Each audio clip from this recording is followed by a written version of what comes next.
Hello, everyone. Welcome back to the Maine Pageant Place. Today we have the honor of sitting down with our second director, Christina Couto. Christina, welcome. Well, thank you so much for having us. Absolutely. We're honored. You've traveled several states to be here, so we can't wait to kind of highlight you and your system and what you've created. It's been an honor, and it was a pleasure to make the ride to be here. Maine was actually the first pageant state that I produced pageants in 35 years ago, so it has a very special place in my heart. Absolutely. I see that you get a lot of Maine Queenies down your way as well. So let's just start with kind of educating our viewers a little bit about who you are and kind of what led the path to your pageant system that you hold today. Well, I attended Syracuse University in my younger days, and I competed myself in the Miss America system and the Miss USA system. And I think I was a sophomore in college when a woman from Michigan reached out to me and asked if I would come and judge pageants for her that summer. She held quite a few pageants here in the Northeast. She was a state director under a national organization, and sounded like a lot of fun. And so I went on board with her and traveled quite a bit. And at the time, my fiance was traveling with me, so the two of us wound up judging for her several summers. And she was going to retire and asked if I would take over her pageant system and her pageant business, the states that she was taking care of. And I was still in college at the time, and I actually thought that might be a bit overwhelming for me. I was studying architecture at the time, and knew nothing about running a business. But she said, "Come aboard. I'll teach you everything you knew, and you'll be great at it." And my fiance at the time actually encouraged me also. He said, "You know, you love fashion, you love children, you love show business. This is right up your alley." And so I took the first state I took was Maine. I only did Maine that very first year. And came up and just fell in love with the people of Maine and fell in love with the pageant industry as a whole. And then I believe the following year I took on the states of Vermont, New Hampshire, and Massachusetts, and just slowly added to the roster of states that I was producing. And I was with that system for 20 years. But 6 years into it, I did develop the Miss New England pageant, federally registered it and trademarked it. And of course, all the people that I was already seeing throughout the pageant land, so to speak, then would just come to our Miss New England pageant, and it was just something different. And then the Miss New England pageant became a preliminary to the Miss U.A of America pageant, which is also one of the pageants I've acquired through my career. Absolutely. I've had the honor of attending your Miss New England pageant, and it's just such a wonderful event and experience. And I know that there was several women I knew kind of in the sphere of the Couto queens and pageant queenies. And I just feel like you have such an amazing system and you have such a great platform for these ladies. Well, thank you. I think I took my experiences competing myself. I started competing at 14, did teenager pageants, and then went to college and did Miss New York for Miss USA and Miss America. And as a matter of fact, when I went to college, I remember as a freshman at Syracuse, Vanessa Williams was the current Miss New York who had gone on to win Miss America. And I think that probably sparked a lot in me too, that I wanted to kind of pursue it and see. And I wound up taking voice lessons with the same woman who was giving her voice lessons. And it was just exciting. I think just the whole glamour, but the whole sisterhood and being with people who are like-minded, I think it's so uplifting. And we all knew our reasons for being in pageantry. Everybody had their own thing. You know, I was kind of shy as a child. I want to break free from that. I want to be more outspoken and have more confidence on stage, and or just even in the classroom, you know, giving a speech. So everybody's got their little niche as to what they want to get out of this. And then the scholarship money isn't bad either. A lot of these women win their college scholarships and go on to go to college and graduate debt-free. So that's not a bad bonus in it all, along with the beautiful crowns and sashes. Let's let our viewers know a little bit more about kind of what you focus on and what you look for in your delegates and queens. Well, pageantry has quite the spectrum. There are glitz pageants, and then there are semi-glitz, and then there's natural, and then there's scholarship level pageants. So they're all very different, just like the Miss America and the Miss USA. Miss America is interview oriented, but also has a talent component, which is very strong. Back in the day when I competed, talent was 40% of the score. From what I hear now, current day, it's only 20% of the score.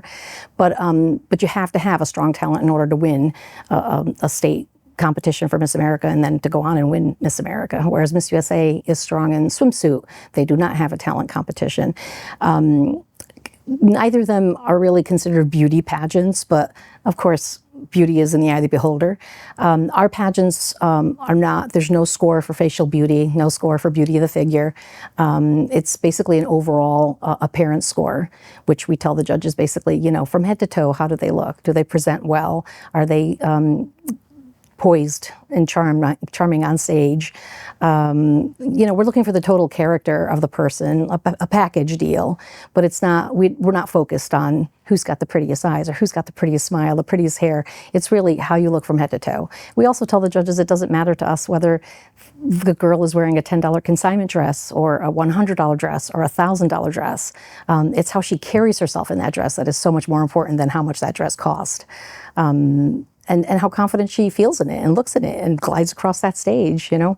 So those are the characters, public speaking, the interviewing skills, those are things that we focus on more so than, you know, facial beauty and, you know, the beauty component. Absolutely. I think that might be, to me, why I feel you have queens with much more substance that I see and that are really out in the community trailblazing and doing amazing things. And I think that's something I've always appreciated about your systems is what you look for to highlight and how you guys do that. I really admire that. Well, thank you. You know, I mentioned earlier I went to Syracuse and I got a degree and I worked in an architecture firm for about a year after I graduated and got laid off and then just went into this full time. And throughout the 35 years or so I've been doing this, I've had times where I've questioned myself. Am I in the right place? Is this what God meant for me to be doing?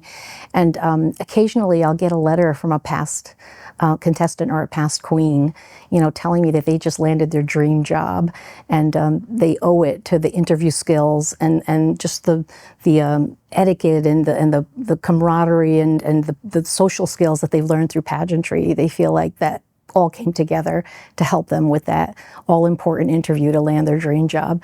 And, you know, I've got chiropractors, dentists, lawyers, civil engineers, aerospace engineers that I can think of that have all gone on to just do wonderful things with their lives. And they still keep in touch with me and you know, touch upon that aspect that they really feel that pageantry is what helped them to develop their character, develop their personality, develop their intelligence and goal-oriented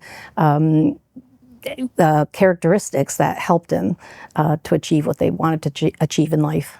I feel like it speaks volumes when somebody, especially at such a stature, can admit of like questioning if they're doing the right thing, and then to have those queens reaching out to you. And it's, for me, it's interesting because I've never won one of your pageants, but I keep coming back, and it's because of who you are and the vibe that you create and the sisterhood that you're building. That to me is invaluable, and those are where you learn the most skill-based. It's not necessarily if you take the crown home, it's who are you surrounding yourself with? How are you making sure you're elevating your style, your skills and abilities? And I always feel that each time I'm in your presence and in your queen's presence of, oh, okay, this is how we want to go, this is how we grow. So I love the talent that you bring in. Thank you. I always told my children, you're a product of your peers.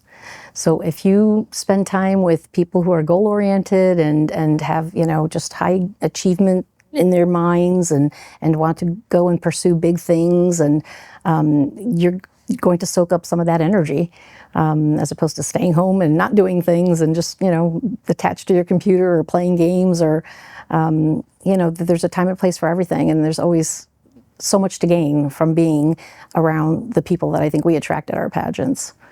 Yeah, and I've made lifelong friends from even when I competed as a teen myself. There are still several girls that I keep in touch with that I met when I was 14 at my very first pageant. So that says something too, that it's just, we're like-minded and we all have the same spirit of wanting to do great things, you know, either it be just achieve, you know, tremendous, you know, great grades in school or do volunteer work or, you know, just paying it forward, you know, with all the wonderful things that they do, that's being role models to the community. What's been your favorite part when you've been in the driver's seat for 35 years, helping these women elevate their platforms and their personal skills? What still just tickles you pink to this day? Well, the fact that we're celebrating our 36th anniversary this year, and some of the some of our grandmothers now that are coming with their daughters who competed with us, and now they have daughters that that are competing with us now. So to see these generations come together now and still enjoy my events, I think speaks volumes, like you said,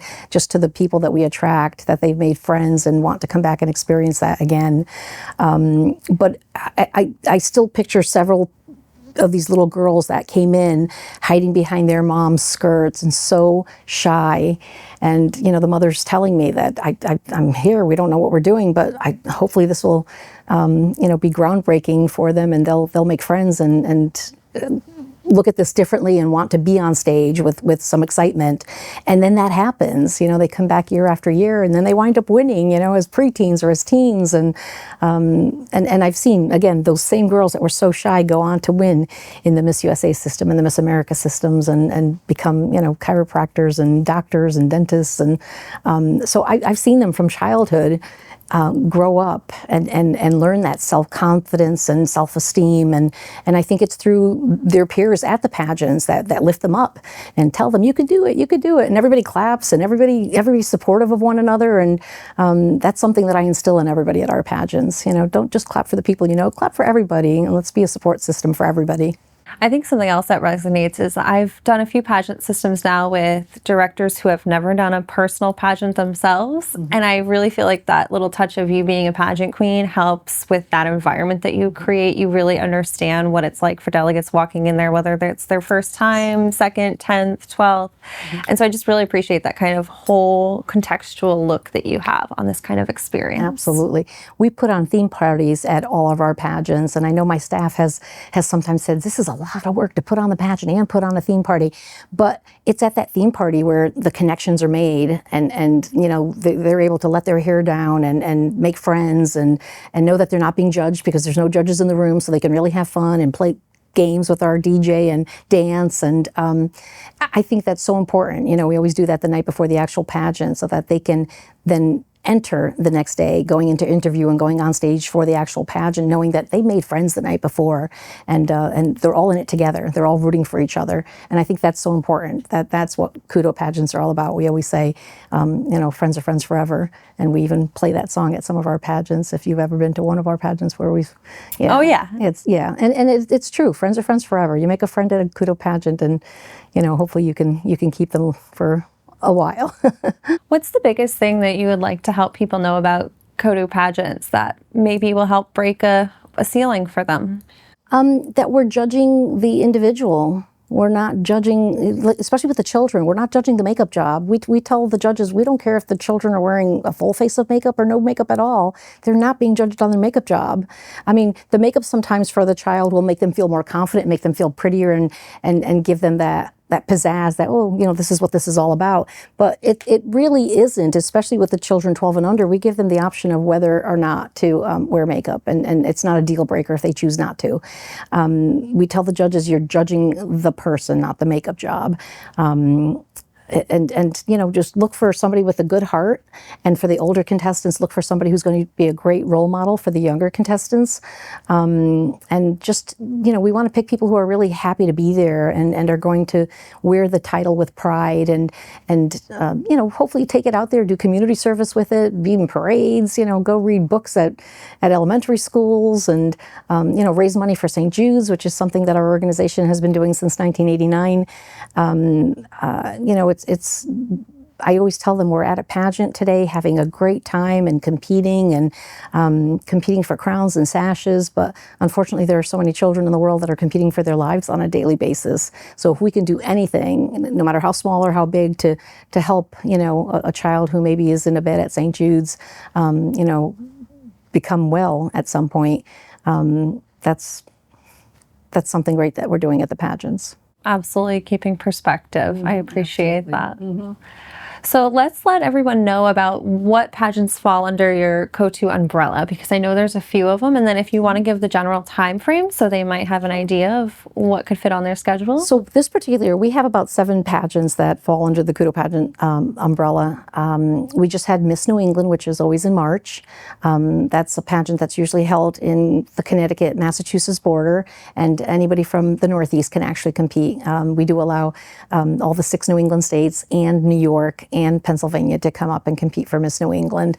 And then we have the contestants who go on to become queens at that pageant, who win and become the winners, will represent New England and go compete at the Miss U.S. of America pageant, which actually takes place in August every year. And then at that particular pageant, they're being judged on, it's 1/3 interview, 1/3 poison appearance on stage in their gown, and then 1/3 an optional competition of their choice. They can pick photogenic or modeling or talent or outfit of choice. It's totally up to them what optional they want to do in order to compile that 1/3 score. They can do all of them, obviously, but then the highest score will help them to win the pageant. And then in October or November, we usually, I think it's scheduled for November this year, it's the America's Yankee Miss. And we've had that for a very long time. That pageant was designed 30 years ago to be a very low-cost pageant for people to practice at, because a lot of the younger contestants, which the preteen was my base when I first started, a lot of those girls would go on to national preteen in Florida or co-ed pageants or other pageants that were big at that time. And there's still a lot of Thanksgiving pageants around the country. So that's always, like I said, October, beginning of November, as an inexpensive pageant for them to practice, to then go on and compete at their bigger nationals. And then this year we'll have Miss Northeast also, which is taking place the first week of December. And so we have a big Christmas theme party at that pageant. At Yankee Miss, we usually have a big Halloween theme party because it's right around Halloween. At the Miss U.S. of America, we always have a Tropical Nights party. And at Miss New England, we have a Vegas party, a Vegas style party. So so each pageant, so those are the ones we have this year. And then there are other pageants that we do every other year, such as Miss Royal America, and that's usually in April or May, sometimes early June. We have America's Liberty Miss and Mister, which includes males and females at that pageant. And then once every 5 years, we do an anniversary pageant, and it's called Queens and Kings of New England. And so we just had that not too long ago. So those beautiful people that won that particular pageant will reign for 5 years, and then they'll come back to the 40th anniversary pageant to crown their successors. So that's something unique that we do, just to make it, again, it's a low-cost pageant, but it's just to gather, it becomes like a reunion. People from all past years come and celebrate at that event. Absolutely. I think that's so important that you offer those kind of different tiered, because those rehearsals are so invaluable as you practice for the next step up. Absolutely. and they're all judged a little bit differently too. So some have interviews, some don't have interviews, some have talent, some don't. So it's you can pick the one that actually fits your style and what you think you can excel at the best. Okay, Christina, so let's let everybody know where to find you and where to keep up with your amazing pageants. Well, we have a website it's coutopageants.com. We're on Instagram, so you can find us there and follow us. And you know, you can call us and email us, and we're always there to answer any questions for you. That's what we understand. There's so many different pageants out there, so we want to give out the right information. And sometimes if it's not quite clear to you, we can just give you all the information over the phone. Absolutely. You're very approachable. And I'm really grateful that you came up here, and we're really happy to highlight the amazing work you're doing, Christina. Well, thank you so much. It's my pleasure. And thank you so much for having us. Of course. We'll see you soon.